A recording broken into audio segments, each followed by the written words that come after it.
Alright, finally chapter 239 spoiler is here, and I must say that it's change. And why Gega do this?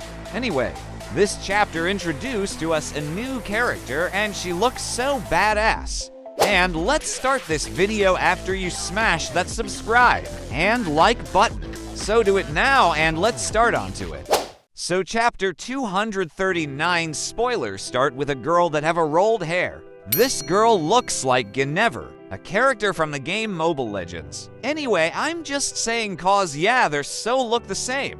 Her name's not mentioned throughout the chapter. Anyway, the spoiler says that this girl is running away from someone. They say that this girl is angry at Kenjaku for all that's happenings in Culling Game. She asks, isn't it too cruel to give them life once again by turning them into cursed objects, but now take away their lives again? In this information, let's assume that this girl is one of Kenjaku's experiment, or maybe she's one of Yuji's siblings. I'm not saying that she's really one of Yuji's siblings, but maybe.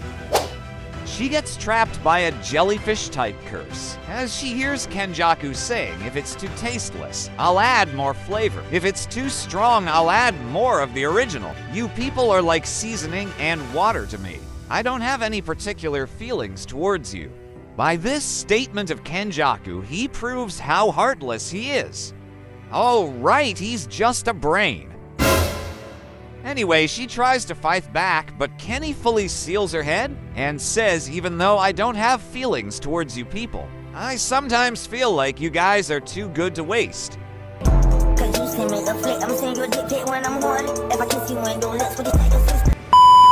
Kenny tells that he applied cursed objects on reincarnated ones and a cursed symbol on awakened sorcerers, so it's easy to track them down, and then someone else arrive and ask Kenny, why is he still talking when she's already dead?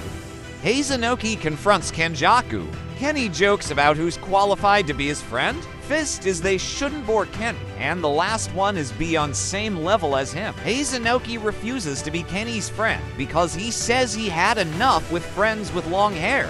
Whose long hair he mean? Hazenoki said to Kenjaku, you sure like talking to yourself. I guess that's what happens when you live too long. And Kenjaku answered and saying who's my friends get fewer and fewer. Kenny asks Hazenoki to hold on and watch as Gojo and Sukuna's battle. So, in the spoiler guys, Kenjaku and the others are watching the fight of Sukuna and Gojo. So it means this scene was happened during the timescape.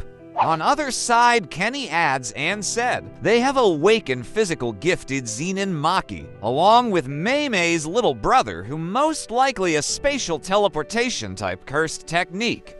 Kenny explains that he has left his curses at Shinjuku to monitor. He says he'll know if anyone left Shinjuku based on total amount of curse energy, as he also knows amount of curse energy. Each sorcerer and Yoda who's the number 2 is specially noticeable, and he also shares sight with his curses. On the other side, Kenjaku attack Hazenoki with his curses. Hazenoki tries to survive by throwing a teeth towards them imbued with his cursed technique.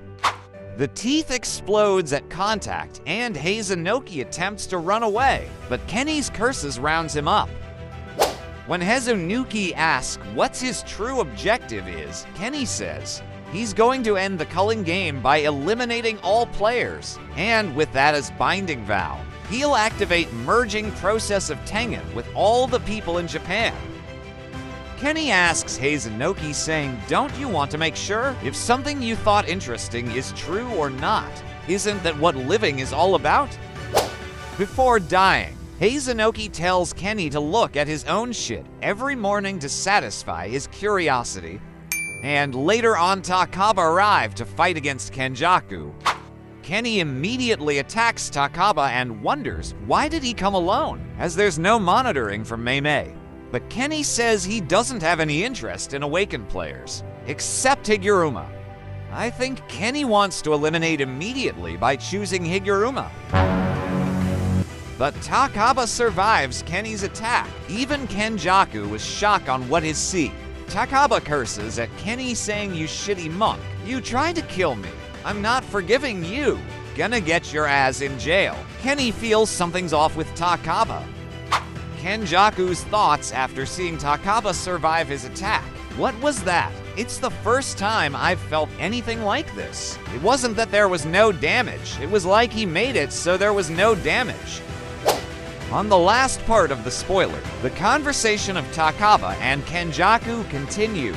Takaba said that there's a lot of things to get excited for in the world, but the number one thing to get excited about is when an entertainer only there to match numbers takes the whole show. Kenjaku answered it, saying, and that's where the spoiler of Jujutsu Kaisen chapter 239 ends. By the way, guys, if you'd like to be updated to our full review in this upcoming Sunday, make sure to subscribe. And I think that's it for this video. Once again, this is Xiang. See you to our next video. Peace yow.